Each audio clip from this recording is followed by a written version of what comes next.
There's been a lot of confusion in regards to where exactly in the MCU timeline the Marvel Netflix shows fall into, or if it even fits into the MCU chronological order. There's even been more confusion thanks to Disney Plus kind of throwing it into the good old Marvel doesn't matter section, except that's been updated. Now it matters a little bit more because they've decided to actually name that saga. So when it came to Marvel Studios wrapping up the big saga that was all about Thanos and building up towards everything coming to a close with what he had to do with the Infinity Stones and everything, they of course decided to title that the Infinity Saga. This makes sense. Again, the Marvel Netflix shows haven't really had a name. Now that they have officially joined Disney Plus, they were kind of just tossed out there into the legacy section, the other Marvel section that doesn't matter.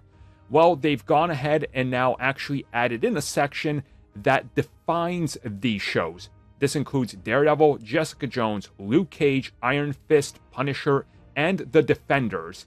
And it is now labeled as the Defenders Saga. Now, in my opinion, this is important because they've taken the time to label it. They've taken the time to give it their own little section, and they know people will be watching this. They definitely know that. You're seeing people share it all across social media. People are excited to see it. I know people that are now like, I guess I'll watch these now because they've recently become fans of Marvel shows, but they were just like, it's Netflix, whatever. But hey, now it's on the Disney Plus service, and it seems like it's gonna be important, especially since these characters have started to appear in other things and will be appearing in other things soon. So overall, them adding another saga to me is important because, again, we had the Infinity Saga, we have the Defender Saga.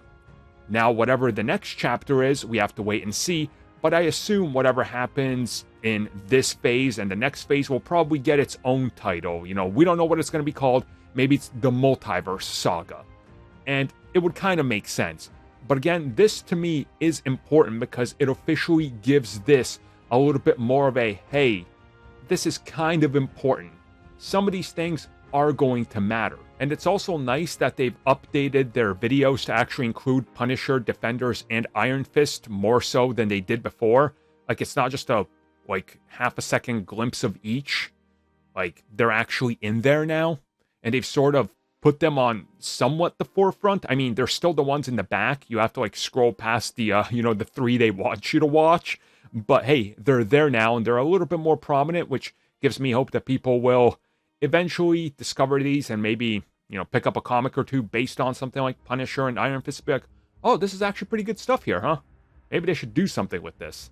Probably getting my hopes up for nothing, but hey, the Defender Saga is a step towards making these a little bit more recognizable to everybody that's coming in and discovering them for the first time.